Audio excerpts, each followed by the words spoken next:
ஸ்வீட்டோ காரமோ அது எஸ்விஎஸ் கடலை மாவு மற்றும் அரிசி மாவுல செஞ்சா டேஸ்டுக்கு டேஸ்ட், ஆரோக்கியத்துக்கு ஆரோக்கியம். எஸ்விஎஸ் அக்மார் கடலை மாவு மற்றும் அரிசி மாவு 100% டேஸ்ட், 100% ஆரோக்கியம்.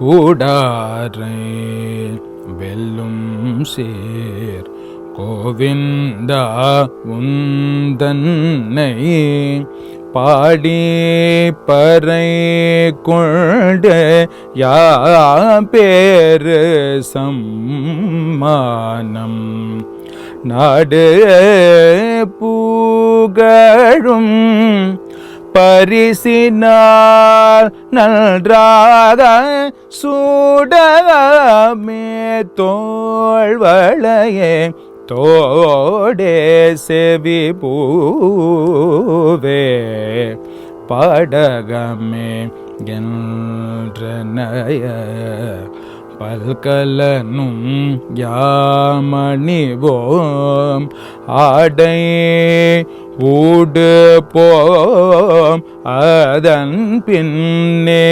பாசோறு மூடனை பெய்து முழங்கை வழி வார கூடி இருந்து குளிர்ந்தேலோரு பாவ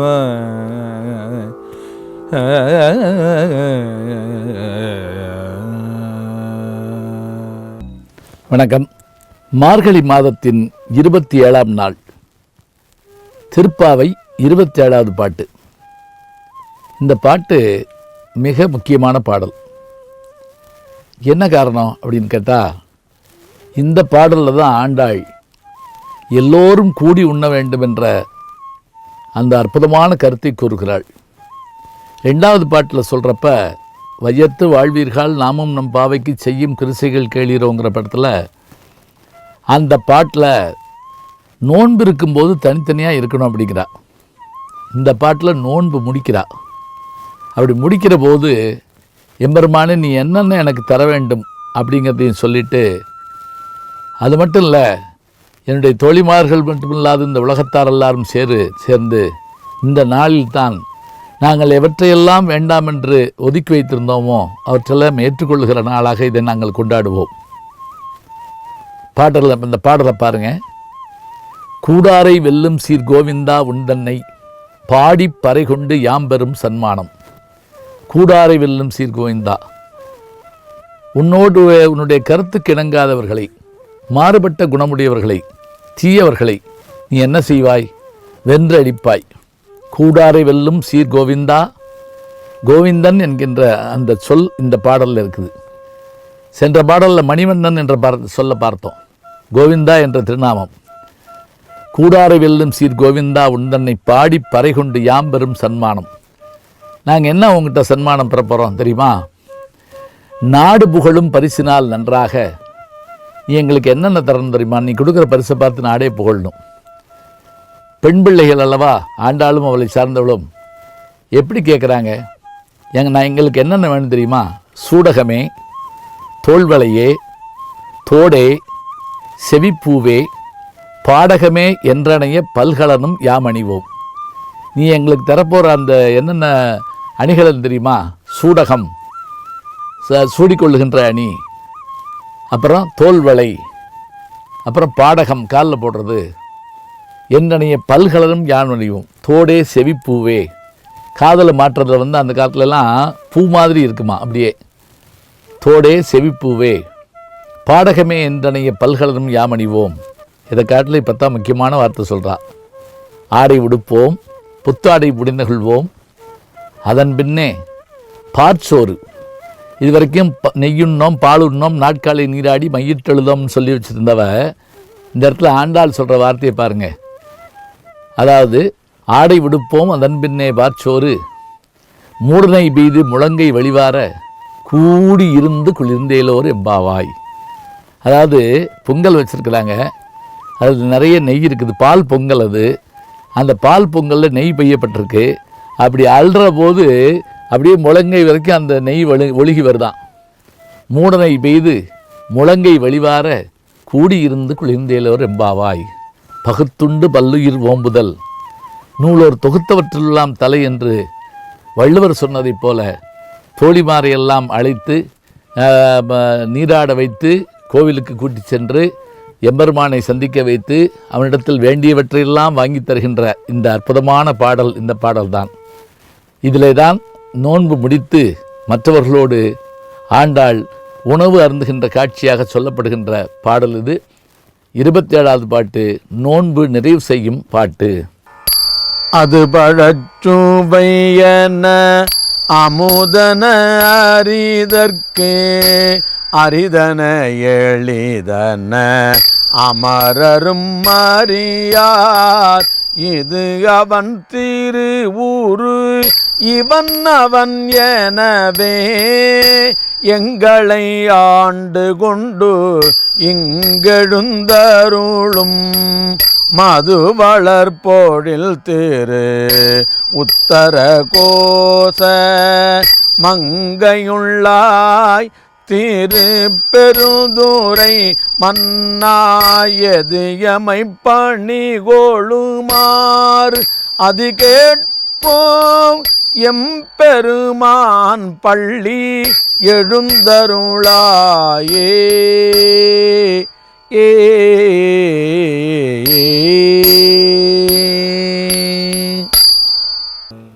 வணக்கம். திருப்பள்ளி எழுச்சி 7வது பாடல்.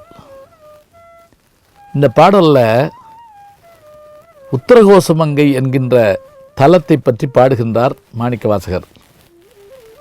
இப்போ நீங்கள் மார்கழி மாதத்தில் திருவாதிரை வந்தது. அந்த திருவாதிரை அன்றைக்கு உத்தரகோசமங்கையிலே இருக்கின்ற மரகதத்து உருவமாகிய மரகத சிலை என்கின்ற அந்த அமைப்பில் இருக்கின்ற எம்பெருமான் திருநடம் முடிகின்ற காட்சி. அந்த மரகத சிவபெருமானுக்கு சந்தனம் பூசி வருடம் முழுவதும் வைத்திருப்பார்கள். பிறகு அந்த சந்தனத்தை களைத்து புதிய சந்தனம் பூசுவது அந்த திருவாதிரை என்றுதான். அத்தகைய பெருமையுடைய அந்த உத்தரகோசமங்கையை தன் பாட்டிலே சொல்கின்றார்.